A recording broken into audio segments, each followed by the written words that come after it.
had mentioned a specific number around intensity of use when we were talking about the Water Street, Grove Street, Community Way intersection. Do you have any idea what the intensity of use? The traffic counts for this intersection? I don't. Okay. No. Do you have for Sullivan Road generally, or? No. Okay. No. Because I think that would be, long term is going to be helpful to determine kind of what's feasible. And that is something that, a traffic study, I know Councilor Filio doesn't like when I use that word, but a traffic study would include that data collection phase. And Mr. Chair, if I may, I can personally attest that, yes, Frank is a very nice guy. He's been a great partner here with the city. So, I hope he doesn't go away and never talks to us again after tonight. All right, good, because you guys are going to come up with a solution, or a solution, yes. Okay. Thank you, Mr. Chair. I just want to share your sentiments that, seeing the footage of some of these accidents and those photographs are just very sobering. They, we hear of the accidents on social media or in the news, but to see some of those pictures, my heart goes out to, the victims of the crashes and to our first responders that have to respond to those accidents. And in light of that, I feel that we owe it to you guys to, put our thinking caps on and get creative with some solutions. We can't just do nothing. And I'm a big proponent of reducing risk, not necessarily eliminating it. I know eliminating risk entirely is impossible, but I'm all for trying some of these solutions or thinking outside of the box and getting more creative. But there's got to be something that we are able to at least try to mitigate the severity of some of these accidents. Thank you. Thank you. Yeah, okay, if you want. Mr. Chair, if I may. Lieutenant Chidester mentioned something when we first started talking about this, and to answer Councilor Workman's question about what can we do quickly. Really, the thing that's completely within the city's control is the at least interim closure of that the southern side of Sullivan Road. That's something that you all can do through our normal council process. It is a process, obviously. But Lieutenant Chidester made the observation early on that every one of these serious accidents involved turning vehicles. That is the one commonality that we found in all of these vehicles was it involved vehicles turning onto or off of Sullivan Road. So I think, if you're looking for an easy solution that we can implement quickly, I think that unfortunately is it. And I know that that's not something that the neighborhood is going to love, but it is what we can do quickly, and I think it would have a real impact. Thank you. Yes, ma'am. Vicki Morton, 275 Water Street. I thought you said 2 of those accidents were vehicles crossing, not turning. That is correct. 2 of the collisions that I listed out this evening were North Sullivan Road coming on to Route 9.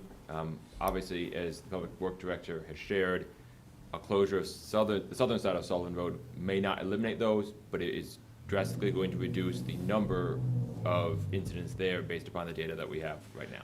I would hope that the council would consider the number of cars that would be displaced onto Washington Street if we close the southern side of Sullivan Road.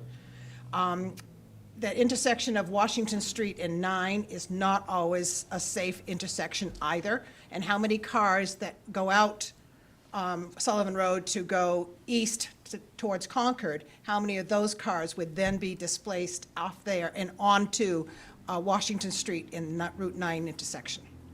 Thank you. Got it. Oh, I fully understand there are a lot of implications, and I would hope that there are some interim steps before we amputate. Yes, Jacob? I have a question because I think that gets, and my thanks to Ms. Morgan, because I think that gets to my question about like what is the intensity of the use, or like how many cars are we talking about? Is there a way at all, Dawn, to short of a whole study and a whole process to kind of get a rough count of what we're talking about here? Is it 20 cars at peak? Is it 50 cars at peak? What are we looking at? There is a way that, tool that we have at our disposal. You've seen those signs around the city that flash the traffic. We use those primarily, actually, to collect traffic data. Now, that is a pretty crude tool, honestly. It doesn't collect any information about turning movements. So we can, for example, deploy those and tell you how many vehicles are traveling northbound on Sullivan Road, how many vehicles are traveling southbound on Sullivan Road. We can't tell you how many vehicles are turning left from, Route 9 westbound onto Sullivan southbound, or vice versa. You see what I mean? So we can get some sort of gross volume of traffic that would be disaffected by this change. We can't do like sort of the nuanced analysis to say, is a turning lane on Route 9 warranted, that sort of thing. Okay, I mean, that's actually exactly the kind of data I think would be helpful here, because I'm thinking about the displacement question and if we're closing that. So I don't want to speak for the committee, but I imagine that would be helpful information to have. Thank you. Yes, Counselor Haas. Who? What? You could do it. I can do it. Ed Haas, 114 Jordan Road. Thanks, everybody. Question for Lieutenant. All of these accidents were in daytime? That is correct. And any impaired driving attested? No impairment from any of these collisions. So these are all things that we're all comfortable with, that we all could be doing. There are certainly a couple things that can be done easily from the state, and we hope we get them out of the way. The real problem here is that people cannot judge the speed of vehicles coming eastbound down Route 9, or the beginning of the passing lane just to the east side of this intersection on the westbound side of Route 9. So something to control the speed coming down and eliminate the passing lane until you pass Sullivan Lane, and then have the truck passing lane begin. So that's just paint. We can do those things. Thank you. Thank you. Yes, ma'am. Your reinforcements have arrived. I would say from Your name, please. NHDOT's standpoint, one thing that would be helpful would be to partner with Keene PD. So we get a snapshot of the crashes. We have crash data all the way from 2002, but if Don is familiar, the crash data gives us a snapshot, not a very good snapshot of what's happening. So oftentimes we only know that the crash occurred on Route 9. So being able to partner with Keene PD to at least let us know dates and times, we would then have to go and request those crash reports from DMV that has to redact them to be able to get that nuanced information. Because we don't get to see the crash diagram or crash summary, and often it's in the crash summary that you hear details like somebody couldn't judge the speed of the oncoming vehicles. So that's, in partnering with the traffic study, that's the information that we need. Thank you. And your name for the minute taker? My name is Amanda Zateka. I live at 105 Berry Pond Road in Pittsfield, New Hampshire. Thank you. Thank you for coming to Keene. Anyone else, public, like to add anything to the conversation? The gentleman in the back. No, you first. Me, Yes. good, thanks. So I'm Chris Jackson, 187 South Road, Sullivan. Use it all the time. Was at the last meeting too, the more local meeting, and one of the things that, I know there was a lot of analysis on the accidents, so two things that have really kind of, I thought about a lot since that last meeting. I think you had talked about at that meeting, Lieutenant, at fault, right? Who was at fault for this one? Who was at fault for this one? And I think at that meeting, there was a lot of groaning, and, because some of it was local at fault. But I do want to point out, and I don't know if this is data that you're even able to collect with your analysis, but when you're looking up the line or down the line, eastbound, westbound, it turns out that you're making your decisions based on the fact that that's a 55-mile-an-hour road. Now, anybody that drives it knows very well that people get comfortable driving whatever speed that is, and it's usually not 55 or under, it's usually going to be more. And so you're making decisions based on a speed that's not actually true. Theoretically, it's great, but in actuality, I think that's part of the reason. So when we're talking at fault, I think it's really important to recognize that if you're making a decision based on someone else doing something right, and they're not doing it right, then the outcome, then at fault gets a little blurry. On the other hand, I do think that from everything I heard last time and this time, and I don't know if the, you know, doing like the traffic studies and all that, I don't know if that includes speed. Yeah. It does. That, I think, is fundamental for a lot of the decision-making is what speed are people flying up and down that road? Before you go closing it, I think, and it was brought up last time, just a reminder this time, I think better enforcement and not just little warnings, but better enforcement to say, you know what, you're going 20 over, up, you're going 8 over, you're going 10 over, here you go, here you go, here you go.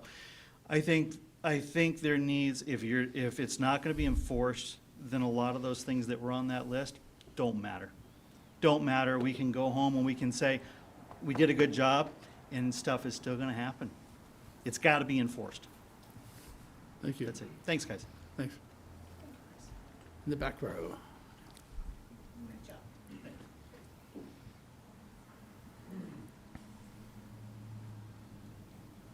Gordon Matthews, 85 Nims Road. I use the intersection regularly as well. And I think speed is a major factor. I was pretty shocked to hear the gentleman from DOT dismiss out of hand that speed limit signage or lights, basic safety traffic measures would just be ineffective because they'd be ignored. I would think that could be something that should be considered here. I think if you post the speed lower, it's going to help improve the safety there, especially with the trajectory coming downhill. I believe the speed limit coming through past Granite Gorge is 45 and then increases coming into the city there. So I'm not sure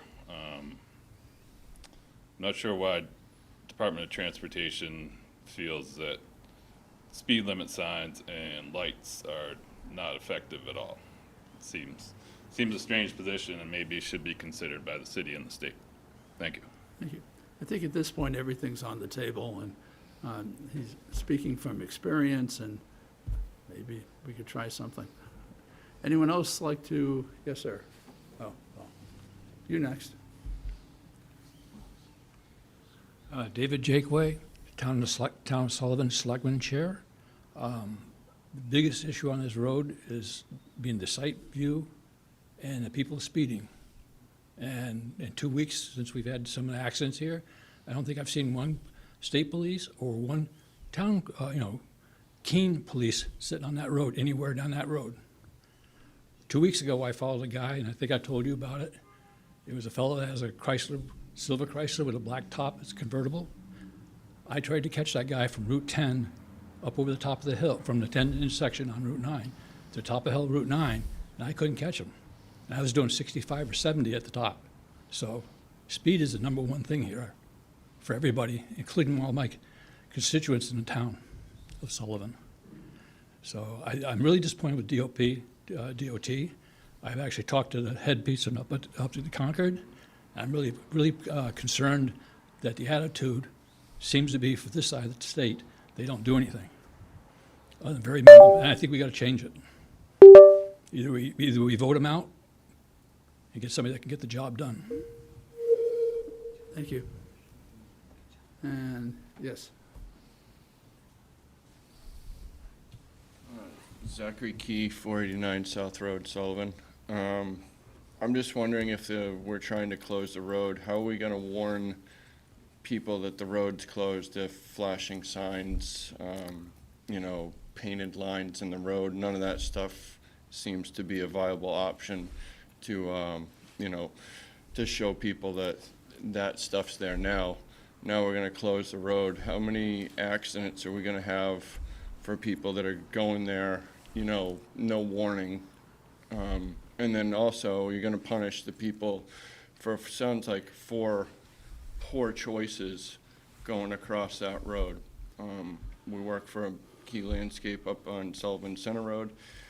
We send trucks down that road, and rather than going up Route 9 into Keene, it's much easier to go across to down Concord Hill in that way, especially in a loaded truck going up the hill. So, thank you. Well, thank you for your comments. I do think it's extremely unlikely that that side would be, No, I Clo- the other side closed. Oh, the Keene side. We're coming from Sullivan Okay. across into Keene. okay, well, like I said, thanks for your comments. Everything will be considered. And personally, I hope that there's no closure, but there's a bunch of intermediate steps that we can do. Anyone else like to join the conversation? Committee? Yes, city manager.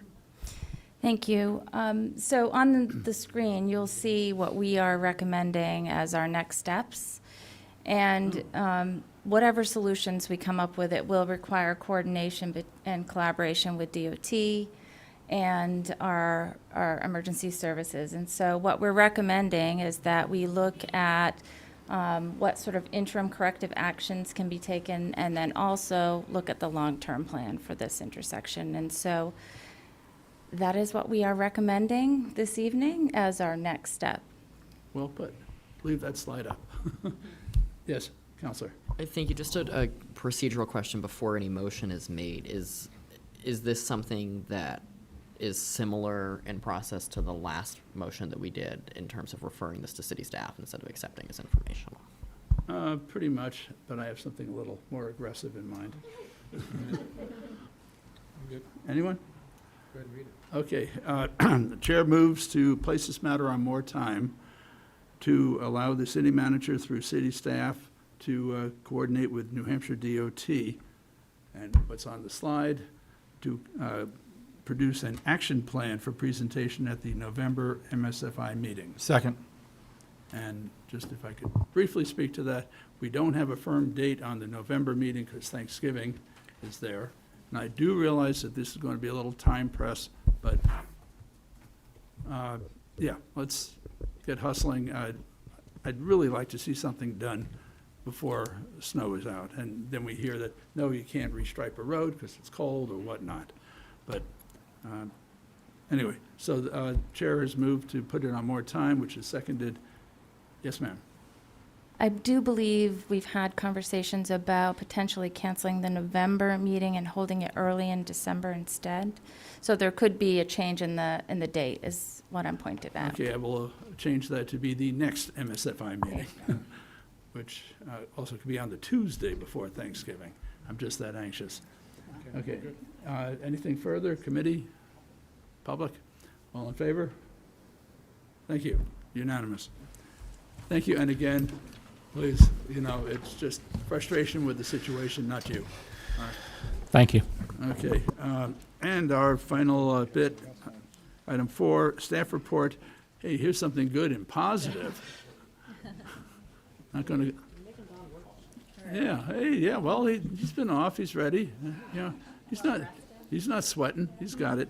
Okay, this is regarding the ward optimization weeks. Yes, ma'am. We'll lighten things up a little bit here tonight. So yeah, my purpose here is just to kind of report back to this committee on this pilot program that we did over the last several weeks. So there's been a lot of press about it, but as you know, we tried to do this idea. That's okay. Hama. Stealing my airtime. So we had this idea, and we pitched it to the city manager to basically do a week of focused maintenance in each of the wards, to try to, had a few different goals. We wanted to encourage people to report the things that are frustrating them in their communities and their neighborhoods so we could respond to them. We also wanted to try to just generally spruce up the neighborhoods.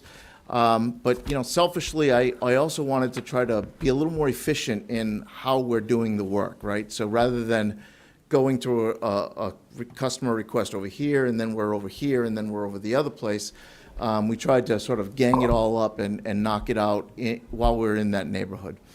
After I pitched this idea to the city manager, she ended up, passing that along to other department heads. And as Mr. Wood mentioned earlier, we did have some participation. The fire department, Rick Wood, participated with the community outreach. The Planning and Community Development Office did a community night in each of the wards, held at a city facility where they welcomed people to come in, talk to them about ideas, things in their neighborhood. I think they used that as an opportunity to solicit information on the comprehensive plan that they're working on. That was a big component of it. We also gave the staff from community development a tablet, so people that went to that event could use our tablets to report problems in their neighborhood. And I think that was pretty well received. But, I'll toot my own horn first and say, so we started advertising this program on October 16th. In the 8 weeks between when we started advertising it and when the program ended, we received a total of 184 requests for maintenance, improvements from the public through our C-Click Fix program. And that is a pretty substantial uptick in our normal sort of reporting. So that was great to see, and I really hope that people will, they've discovered that now and will continue to report stuff to us. Altogether, because not all of the things we did were reported by customers, we did a lot of stuff that we had planned to do as well. A total of 682 individual tasks were completed by the crews. And, that includes things like 101 sewer mains were cleaned, 286 hydrants were painted, 99 locations had tree trimming done along the roadway. That's not 99 trees, but 99 different locations where the crew said we trimmed the trees along this section of the street. 12 different streets got crack sealing done. Unfortunately, our crack sealing equipment had a equipment malfunction the third week, so we didn't do as much of that as we would have liked. The sidewalks were repaired at 13 different locations, and 29 streets received patching from the crew with the mobile patching system. Altogether, about $109,000 worth of effort between labor, equipment, and material. And I said this on the Danny Mitchell show this morning. I don't want you to think that we just blew $109,000 that wasn't in our budget. This is basically the value of the work, but it's, crews were working during normal business hours. It's equipment that's already part of our operations. The materials that we were using are things like, pavement mix and road signs. Those are already budgeted in our normal operating budget. So this is all operating budget stuff, but it was just a very concentrated way of getting the work done. And altogether, it was represented a little over 2,500 hours of labor time. So, I want to think that it was a pretty successful endeavor. I think the response from folks has been pretty good. But what I would like to hear from the committee tonight is, what's your perception? What have you heard from your constituents? And would you like to see this continue in the future? We built this from the beginning as a pilot, and now it's kind of time to decide if this is something that's worth continuing or not. I've heard good, positive things. So congratulations for being creative. Counselor? Yeah, I've heard nothing negative, except one thing. And that's, some of your our older constituents out there aren't so savvy on the internet and on the website. And if there could be, and I know you said you'd accept like letters dropped off down there. If we could kind of push that forward a little bit more the next time around, that, if you can't figure out, how to do it on the computer, you can do it this way. You can call Dan Mitchell's WKBK show. You can drop something off at Public Works, just to expand it a little bit from those people that aren't quite so computer savvy. which are the same people that won't, drive through roundabouts. So, I mean, let's just expand it a little bit so more people will get involved with it. That's all. But I've heard all positive outside of that. Thank you. Yeah, and, we did try to remind folks if they had a concern and they weren't using the app and whatnot, they could always call Public Works. That's the fallback. Call our Public Works team, and the admin staff will enter that into our work order system. And we try to push that out, but probably we could have done a better job of communicating All with good, folks. though. Yeah. Good. Counselor? Thank you, and I almost don't believe what I'm hearing tonight between you and Rick, that we have government employees thinking of ways to do things more efficiently. But I really, I really do appreciate it and appreciate the efforts, and I want to talk actually a little bit about that kind of cross or interdepartmental work here, because one of the things that I found really helpful as a public official was the community night in my ward, and the ability to kind of be in a centralized location and hear from constituents, and see the engagement there and see the showcasing of some of our green spaces and recreational spaces. It was a good opportunity for people to give input on the master planning process. I know the community development department was there, and so I don't see any reason why this program would not continue into the future, and I would like us to double down on that kind of interdepartmental programming, I guess. I really liked that other departments kind of jumped on. Thank you, Counselor. You reminded me, I very nearly neglected my colleague, Kara Fisk-Hennessy was here earlier tonight. Unfortunately, she had to pick up her child, and the Sullivan Road conversation took a little longer than we'd probably hoped. But I do want to speak for her department a little bit, unless Andy wants to take it. But yeah, they did participate in it, and what they did is every Wednesday they were pushing out social media information, and they were using Facebook and Instagram to highlight a particular space in each of the wards, and also to talk about specific improvement projects that have been completed over the past year. So people not only, know about these spaces, but know that we're taking care of them and we're working actively to try to improve them. She gave us some statistics that are in the packet tonight. But altogether, they received over 52,000 views of those social media postings during the course of the 5-week program. And weirdly, I'm not sure why, but the number one item that received a lot of attention was the post about the amphitheater accessibility improvements. For some reason, that got like 38,000 views, which is amazing. I'm not sure why, but yeah, very cool. Wow. Oh, yeah. I just want to say, thank you. I was really excited when this program was announced, and I think that the number of how many departments kind of jumped on is a testament to what a great idea it was. I would disagree that it is selfish to be efficient. I think that's on the pro side. And I think it really just brought a lot of attention to kind of, I heard a lot of positive things and Great. just, and I was telling people. So I think that was a really great way to focus on neighborhoods and community and the community around us, because it's easy to get lost, I think, in a large city, and to just kind of be thinking about downtown as the center, but really there are all of these other communities that are part of it. And I think so thank you, and I hope Thank you. see, there's definitely room for growth, and, getting the word out, and I'm excited to see what it's gonna look like next time. Great, thank you. Yes. I can't let this conversation end without, number one, congratulating our Public Works Director for this innovative approach. But number two, when talking about government employees, you must know local government is creative and innovative.